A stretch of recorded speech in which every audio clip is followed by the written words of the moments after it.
लगातार 19 दिनों से सिर्फ पानी के सहारे जिंदा है सोनम वांगचुक। करीब 9 किलो वजन घट चुका है और उनकी बिगड़ती सेहत का मामला अब दिल्ली हाई कोर्ट पहुंच गया है। सवाल ये है कि क्या अब कोर्ट उन्हें जबरन अस्पताल भेजने या फोर्स फीडिंग का आदेश दे सकता है। आखिर पूरा मामला क्या है, आइए आसान भाषा में समझते हैं। सामाजिक कार्यकर्ता सोनम वांगचुक पिछले 19 दिनों से दिल्ली के जंतर मंतर पर आमरण अनशन पर बैठे हैं।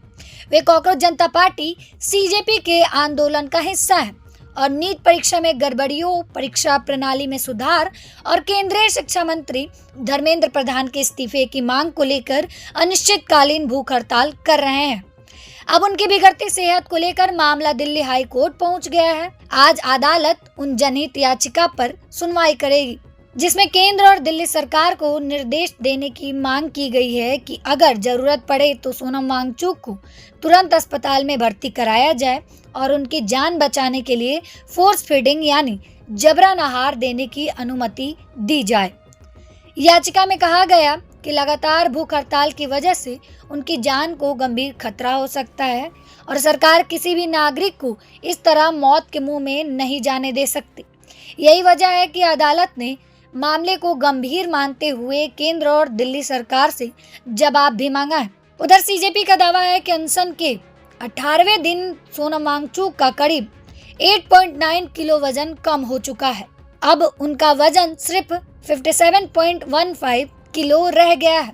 डॉक्टरों की टीम लगातार उनकी जांच कर रही है। रिपोर्ट के मुताबिक उनका ब्लड प्रेशर, ब्लड शुगर और ऑक्सीजन लेवल फिलहाल सामान्य सीमा में है, लेकिन लगातार भूखे रहने की वजह से शरीर में तेजी से कमजोरी होती जा रही है।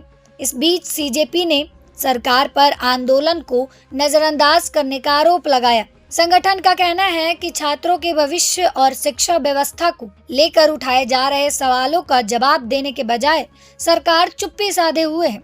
इसी विरोध में 16 जुलाई को देश भर में एक दिन की सामूहिक भूख हड़ताल और 20 जुलाई को चलो संसद मार्च का ऐलान किया गया है। आंदोलन से जुड़े लोगों का कहना है कि जब तक उनकी मांगों पर ठोस कार्रवाई नहीं होती, विरोध जारी रहेगा। अब पूरे मामले पर सबकी नजर दिल्ली हाई कोर्ट की सुनवाई पर टिकी है। क्या अदालत सरकार को सोनम वांगचुक के इलाज के लिए हस्तक्षेप करने का आदेश देगी? क्या सरकार प्रदर्शनकारियों से बातचीत का रास्ता अपनाएगी? और क्या इतने लंबे समय अनशन का कोई समाधान निकलेगा? इन सभी सवालों के जवाब अब अदालत की सुनवाई और सरकार के अगले कदम पर निर्भर है।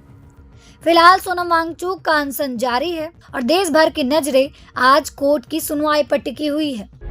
प्रभातखबर.com, विश्वास वही, रफ्तार नहीं।